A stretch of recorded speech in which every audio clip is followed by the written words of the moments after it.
All right. It is another good day. Why? Because John Mattox, the author of these two brilliant books, is here to talk about monitoring. I like this, Doug. Good. What have you Like got a for us? up Periscope, down Periscope. There we go. All right. Thanks, folks, for being here. And thanks, Doug, for hosting us. More HR data literacy for HR professionals. Know your numbers. This is webcast series 1.5, and we're going to talk about monitoring your metrics. If you haven't seen one of these before, these webinars are brief, 3 to 5 minutes. It's about building data literacy for HR professionals. We try to make them data rich and very brief, but I'm John Mattox. You're seeing Doug Gray on screen as well. We're both from Action Learning Associates. And when we get these posted, please ask questions, post your reactions, share examples of how you may be doing things like this better. We just want to build the community. And it has some mantra. Measure, how's it go? Manage? Monitor, manage. Oh, so we're doing the monitor thing. Okay. That's right. We're going to monitor today. And yes, do I have it out of order? Absolutely, I have it out of order. We should be measuring first. We'll get to that later. But monitoring is step 2 in our mantra. Measure, monitor, manage. Now, what should you monitor?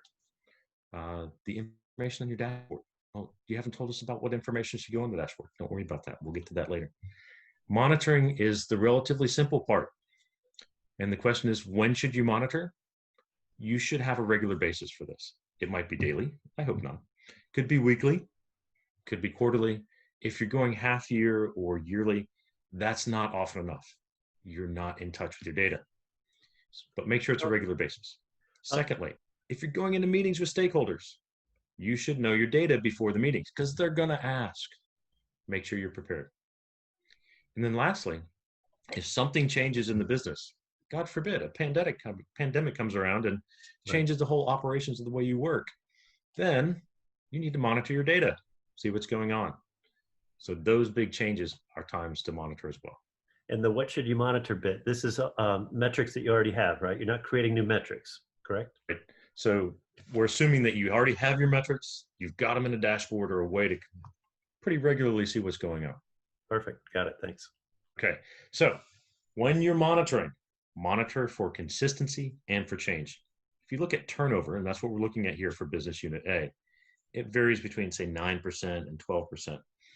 And it's just kind of going up and down throughout the year. There's no trend up, no trend down. We would call this just normal variation. It's rare, really rare, that you just get a flat line all the way across. So this is normal variation.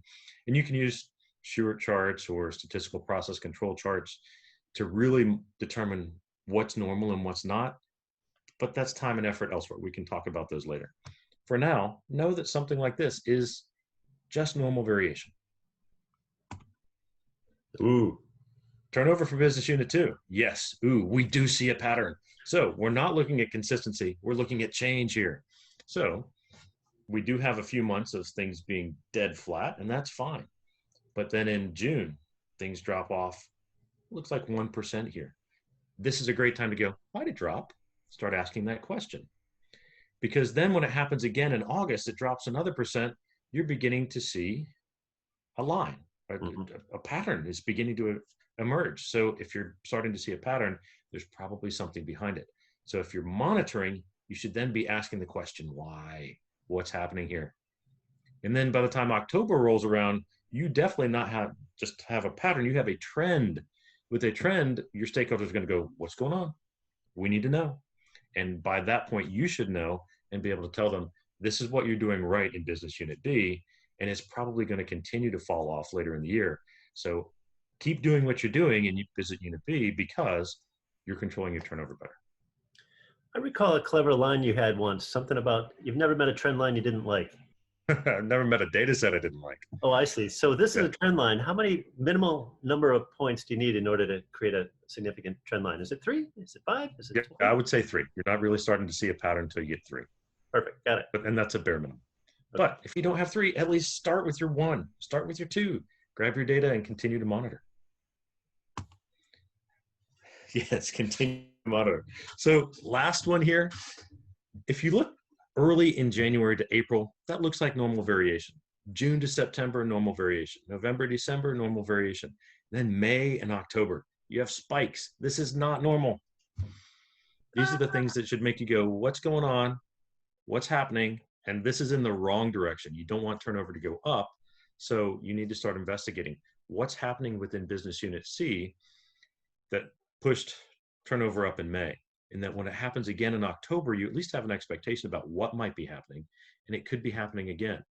And by that time, by November and December, you should be able to say, this is what we're going to do to manage what's happening in business unit C so it doesn't happen again in May or again in October. All right.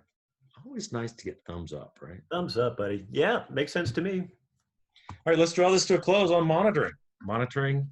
Monitor to know what's happening with your data, hands down. If you're gathering data and not looking at it, you're being irresponsible. Then compare your results. Look for patterns of consistency or trends. Large deviations or variability are also good to look out for.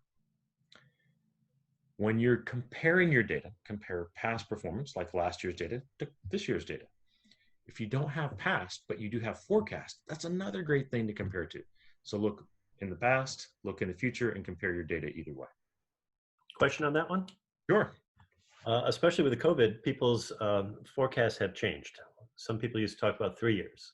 I remember when it was 5 years. Now it's 3 months, right? And it's not because of quarterly returns, it's because of anxiety, market variability. So the forecast, what are you thinking here? Last 3 months and next 3 months? Yep, and the beautiful part about this is whether it's 3 months, 3 weeks, 5 months, 5 years, if you're having that conversation with your stakeholders, that's what you should be doing because they value your input well enough to say, we expect this downward trend. Maybe it's 10%, maybe it's 30, maybe it's 50%. But if we're trending down this way, it's going to affect your people numbers this way as well. So be prepared and vice versa. When we open, hiring should come back. Productivity numbers should come back up. If you're monitoring, you know what's happening. You have an expectation. If you're not monitoring, you don't know what's going on. Perfect. Got it. Thanks. Okay. Important part of what we just talked about. If you get the spikes, if you see variations, if you see trends, make sure you dive in and figure out why. Talk to people in the business units and find out what could be driving the spikes up or the trends down.